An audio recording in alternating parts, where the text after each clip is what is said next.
So in this video, what I thought I would do with you is just kind of open up about something that I am working through / struggling with in real time as it relates to making decisions and figuring things out and just needing to figure out what to do next or the right decision. And I'm going to share that process with you, some of the things that I'm learning, some of the questions that I'm asking myself, in case you are also somebody who is feeling stuck because you just can't figure it out, whatever that it might be. I'm going to share with some of that at the end, but what this got me thinking about, though, was that I am very much in my head, and I'm really aware how much I am inside my head since knowing about the Enneagram, because it turns out that there's actually 3 numbers, specifically 3 types, that tend to have their default for making decisions, their head. We go straight to figuring it out. And so I thought, in case that's you and any of this is helpful, I want to let you know about some of the things I'm learning, and then specifically some of the insight that the Enneagram can give you. And then if you're not always trying to figure it out, I still have something for you, because there's 3 numbers that tend to initially make a decision with their heart first, and then there's 3 that will tend to just go with their gut. Like, they'll have a really strong gut instinct, and they might not be able to explain why, but it's there. So I have something for all of you, no matter where it is you make decisions. And ultimately, when we're kind of living in the average zone of our type, these are going to be like our default. They're going to stand out. One of these, depending on what is your type, is going to kind of be I don't want to say, I guess it's going to be unbalanced a little bit with how you make decisions. There's going to be one place where you tend to go to, and ironically, it's usually to the detriment of your decision-making process.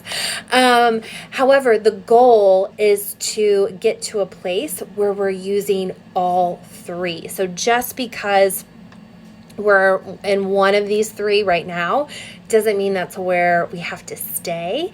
And that first part of moving into this more like balanced makeup of how we make decisions, where we make decisions from, comes from first being aware of what we're doing now and what's available to us in the future. So I'm going to start out really quickly with our body type people. So these are going to be our types 8, 9, and 1. And there's a lot more that we can say about this. There's a lot more to say about triads in general, which is like one of these 3 groups. But we're just kind of giving you a flavor. It's just me here, a taste of what all else the Enneagram can tell you outside of just the details for your type. So the centers of intelligence is what we're going to be going through. And there is an instinctive center. This is going to be those gut reaction people. So if you are an 8, 9, or 1, you'll have to let me know if this feels true for you. And if you don't know your type, I encourage you just to kind of listen to all 3 and take some notes on, what feels most accurate for you. And that might give you some clues as to what type you're going to end up being. If you feel really strongly that like you have a super strong gut instinct and you're not sure what your type is yet, I would focus then on those 8, 9, 1 types and kind of start to learn more about those and see what comes up, what ends up being in there. But you might end up being in that triad, so that helps with just narrowing that down. But when you're in this gut decision-making triad, this instinctive center, you take in your information really intuitively. You're really in touch with your body. And so you're going to walk into a room and you'll have gut feelings about people, about what needs to be done. Your body is just going to tell you. And these are the type of people, and it's like, how do you know that was the right decision? Or how do you know that person was a good person? And these people are going to be the ones that say, I don't know. I just knew. Whereas people in other triads, especially that thinking triad, are going to maybe list some specific reasons for why that's true. But here, when you're hanging out here, you're just going to know, and you don't know why, but you're just going to know. This is also the anger triad, and I don't want to get too much into this, but in this triad, and we'll talk more about this, I just wanted to let you know this was in here, you're going to tend to struggle with anger, either it being something that you express a whole lot, it's kind of your default emotion, like our 8s, or something that is more repressed, but it's there, and it might come out really passive aggressively because you just keep shoving it down, but eventually it's going to come up, like our 9s. Or it might be something that you have, it's a little mix of both that you have, but it's something that you're kind of almost ashamed of having, or you feel bad for being angry. So you might have that initial reaction like an 8, but then you're going to feel bad about it later. So that is also part of the centers of intelligence, and when you're in this instinctive center, but we'll again talk about that another day. And this center, each center has a time orientation, past, present, future. This category or this group, you're going to be more grounded in the present, which can be amazing, right? We're always talking about like the here and now. However, it can also keep you stuck because all you're able to see is what is right in front of you in that moment. You can't remember how far you've come in the past. You can't necessarily see the possibilities of what's over the mountain, what's available to you. You just see this mountain right in front of you. So you're really stuck in the past. But again, it can be great. And the reason why that is because you are so in touch with your body. And your bodies can only live in the present, right? Your heart and your thoughts, they can go past and future, but your body is in the present. So these folks are going to live and kind of see the world through what's happening through that lens of that present time orientation. The second category is going to be our heart category, the feeling center. And these are our 2s, our 3s, and our 4s. And these folks, let me pull this up for you. You're going to take in, if you already know your number is a 2, 3, or 4, this is for you. Again, if you're still trying to narrow it down, let me know if any of this is resonating with you, or ask yourself, compared to the gut instinctive center, how does this play out in my life? This feeling center. So these folks are going to take in information very emotionally. Feelings on top of feelings about everything and everyone they encounter. So these are the people that are going to say, I feel like, and we all might kind of say this, and just because you say that doesn't necessarily mean you're in this center, but that could be a clue. I feel like that's not true. I feel like they don't want to come, right? And you're going to be really tuned in to the experience you have of yourself, as well as it relates to the behaviors of others. So we know from our 2s, our 3s, and our 4s that there is a big underlying theme in all 4 of these categories with how they relate to other people. Our 2s, for example, really love to love and want to be loved and needed and appreciated back, and have that experience with somebody else. Our 3s want that experience with other people, to see them as worthy, as good enough, to be seen as successful, as a mentor, as a leader. And then our 4s, even though they might do it a little bit more incognito, they're still looking for that acceptance from others, as well as being an acceptance for being their true, authentic, real self. And so they might go about it in a different way that looks differently from 2s and 3s. They all go about it differently. But again, they all 3 are really kind of basing how they show up in the world, or how they feel about themselves. Not all and when you're in your average space, right? When you're living your average level of health, which we've talked about that before. That's kind of how you're going to think about this. These three numbers are in the also called the shame triad. And so you really are going to struggle with feelings of worthlessness.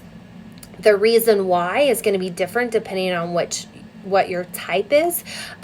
More to say about that later, but if any of that is resonating with you, this might be a clue that one of these three numbers might be your type. And then this type, their time orientation is oriented to the past, which can be really great because you can remember all these beautiful memories and how did this go last time? What did I learn from the past?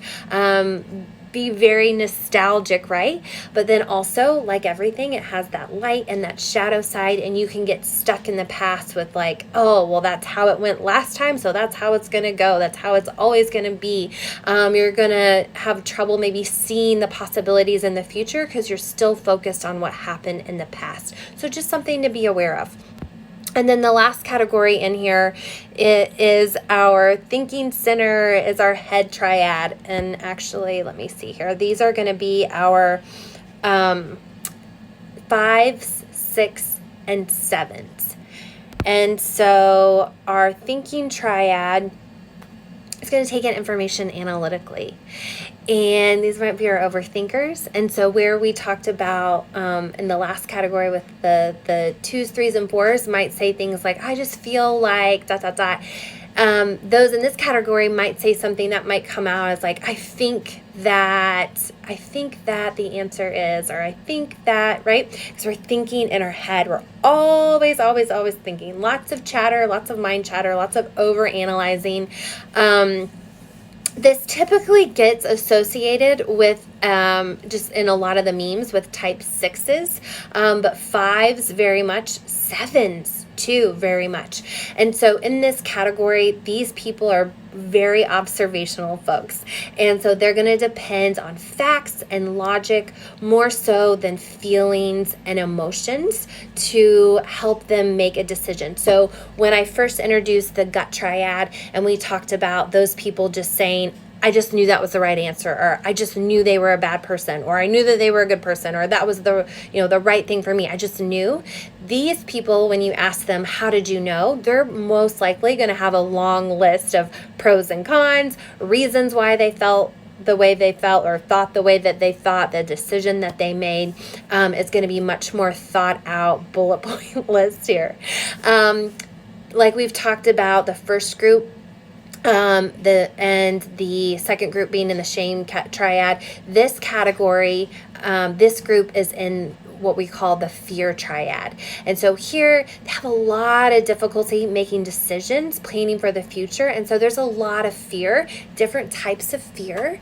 The 7's going to fear, missing out, maybe making a decision and then cutting off all the other options can be really scary. A 6 is going to be having all these like worst case scenarios, fear of not thinking of something that could go wrong, that does go wrong. And 5s have the fear of not ever being competent enough, just wanting to take in all the information and wanting to always be able to know the answer and know everything. And the worst thing in the world would be to be seen as incompetent and not knowing. And so they all have some type of fear theme weaved within them. Again, that fear exactly is going to look a little bit different depending on the type, but that is there, and we'll talk more about that later. And then their time orientation is future oriented. So these people are great visionaries. They're thinking, what's next, right? They can see the possibilities. They can see over that mountain. There's a problem in front of them. That's fine. They can see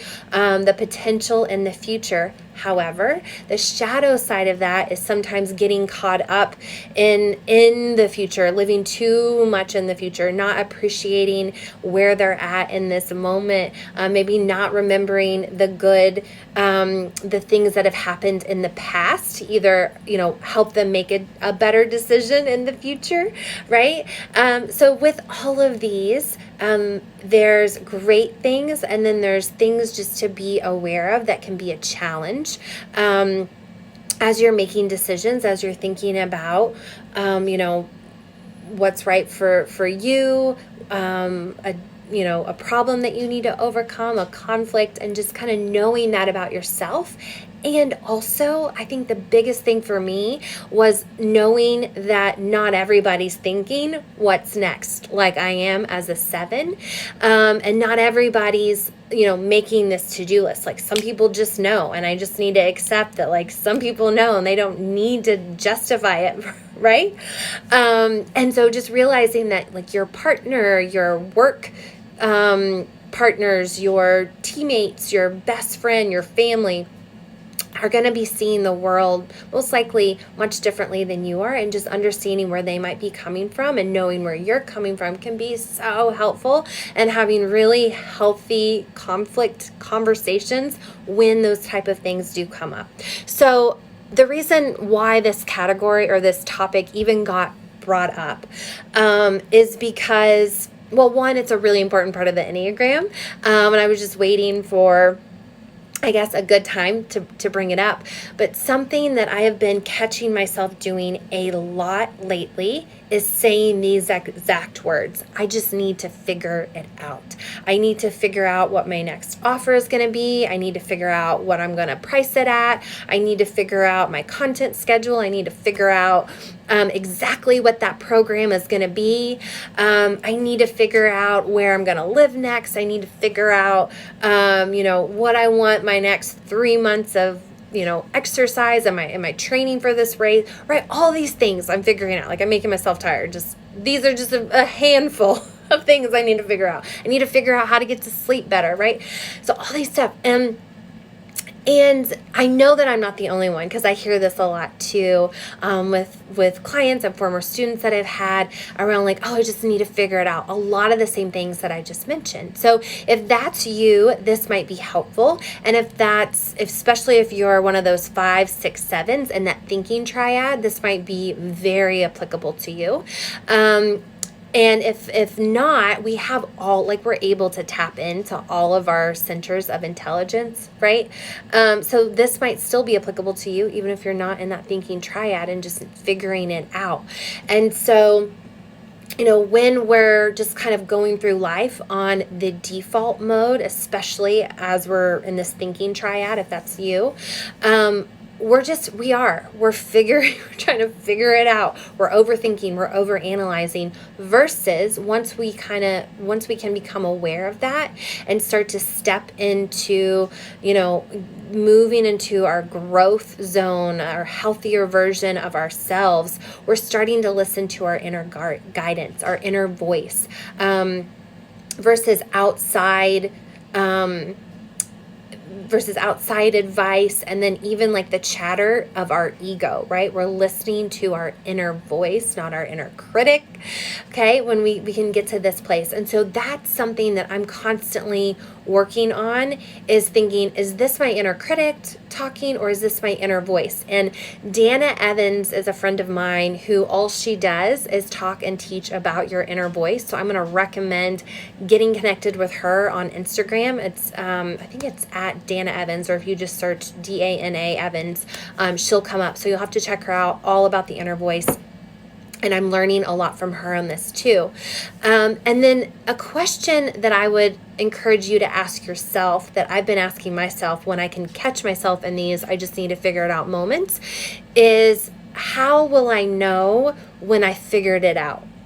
And that sounds like, oh, well, you'll just get the right answer, or you'll just somebody will sign up for it. But did that mean that I figured it out? And did I figure it out forever? What exactly does figuring it out look like for you? So I think that would be a really helpful question, and that just to ask yourself and see what comes up for you, and think, oh yeah, I guess I don't know. I don't know how I would know if I figured it out. So start to maybe get clarity on what figuring it out would look like before you go to figure it out, if that makes sense. So then you know when you've arrived. It's like, oh, I just want to be successful. Well, what does success look like, right? How will you know when you've been successful, right? So same type of thinking with that. And then these last 2 points I actually got from Kyle Cease. I usually always try and watch some sort of like inspirational YouTube video in the morning, because my typical go-to or my want in the morning is to like want to open up social media or want to open up the news. And so I moved my YouTube screen or my YouTube app to the first screen. So when I wake up, I just click that and I'll pull up one of my videos, and usually it's Kyle Cease or Abraham Hicks or some motivational interview. And he had shared one around figuring it out, which was kind of ironic because that is exactly what I've been working on. And he asked this question. He said, a lot of times we say, when I figure it out, I'll do fill in the blank. I'll then share my offer. I'll then write that blog. I'll then record that podcast. I will then ask that person out. I'll then apologize, or I'll then know where that I'm going to live, what city I'm going to live in, or what type of apartment I'm going to move into, whatever. Right? And he said, what if that was backwards? And instead you said, I'm going to put out an offer and then I'll figure it out. I'm going to record that first podcast episode and then I'll figure out if that's the podcast I'm supposed to start, if that's the blog I'm supposed to write, if that's the person that I was supposed to ask out, if that's the city that I was supposed to move to. Like, once I look for apartments in, Nebraska, then I'll know if that's the city for me versus what's the city for me, right? These are just probably some of them silly examples, but hopefully that will give you an idea. And that is something that I'm not doing 100% of the time, not even half the time probably, but it is something that like I'll catch myself and I'm like, is there a way to reverse it and go ahead and do it and then see what unfolds, and it just figures it out itself. And then he said this thing that I thought was really interesting around being crystal clear, because we're like, I just want to be crystal clear on what I'm doing next. I just want to have a crystal clear plan. I want to have this all figured out. I want to have it all mapped out for the next 6 months, for the next year. And he said, when you do that, you really cut off opportunities in the moment that might come up, that might even be bigger and better. But because you have this tunnel vision on this crystal clear plan of action that you said that you were going to do, this crystal clear plan, you cut all of that off. It's not able to come in. You're not able to see it. Whereas maybe if you had a loose plan and were open to things unfolding and things pivoting and new ideas that you never even thought could happen because you took one step forward, the next step is revealed to something you never even would have thought of when you were on the starting line planning out all 20 steps, right? So that's something too that I'm just thinking, do I need to be crystal clear, right? What might I be cutting off because I'm trying to have step 1 through 20 completely mapped out before I take the first step? Is there a way to go ahead and take the first step and see what reveals itself in step 2 that maybe I wasn't able to see or even knew was possible when I was on the starting line, right? So I don't know, that's just something that I'm working through in real time. And even, with this video, I was like, how do I talk about, I just need to figure out how to talk about the centers of intelligence, right? And it wasn't until like I had this topic and I was like, oh, that'd be a great topic, to pair with this, right? So that kind of unfolded and revealed itself when I stopped forcing figuring it out.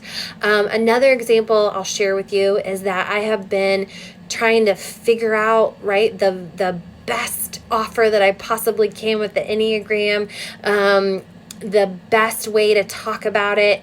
And to be honest, like, this is kind of new for me. It's very new for me. Not kind of, it is new for me.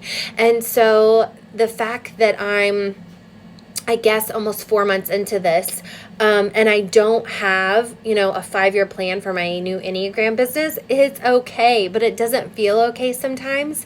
And so right now where I'm at is like, I'm just trying to let go of the need to figure it out and just take a step and try something as it relates to love and the Enneagram. Like, that is a topic that I think is really fun to talk about. It's been hugely impactful in my own life. So let me talk about it, see what might open up after that. Let me talk about the Enneagram and business. What are some ways that we can use it for us, those of us who have these personal brand businesses and are maybe getting all this information about the right way to do something, but what if it's not the right way for us? And how can we use the Enneagram, but more so just knowing ourselves to find the right path for us. And so I've been talking about that, and I'm talking about that right now, right? And so I don't know what it's going to end up. I keep thinking like, oh, I'd love to niche down to something even more specific than those two topics, like get really specific, but I don't know yet. And there's no amount of like sitting down and thinking about it that's going to help me figure it out. It's only going to come from doing these sort of videos. I always say your voice develops as you use it. And so I'm doing that right now right alongside with you guys. So we'll see. I don't know, right? We'll see what happens. We'll see what I end up figuring out by letting go of figuring it out. So I don't have a huge, I don't have an official slide for this, but there's 2 things that I want to tell you about this weekend just to be thinking about. And the first one I'm sharing because I'm really excited about it. I just finished my website page for an offer that I've had, but I've just had it in a Google Doc. So when people ask, or when I do a call with somebody, or after we work together in a typing session, what's next, I've sent them a Google Doc, which I'm sharing that specifically with you in case you feel like you have to have a website right away, or you feel like you have to have like a fancy sales page. I've literally been sending a Google Doc, okay? So there's that. But today, I just did a web page for it, just to make it easier to send a link, and it's on my website. And it's my Enneagram for Entrepreneurs 8-week program.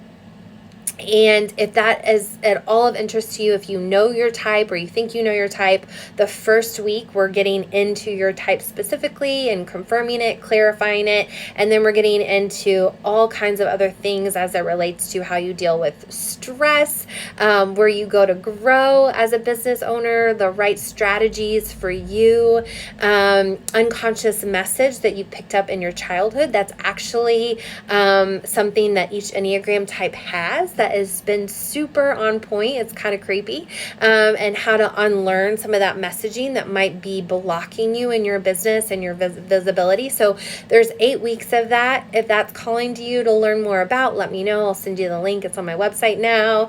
And then the second thing that I want to let you know about that's really exciting coming up is on Monday, one of my mentors, Coach Glitter, is hosting her kickoff part 1 of a 3-part training, live video, or impact with live video.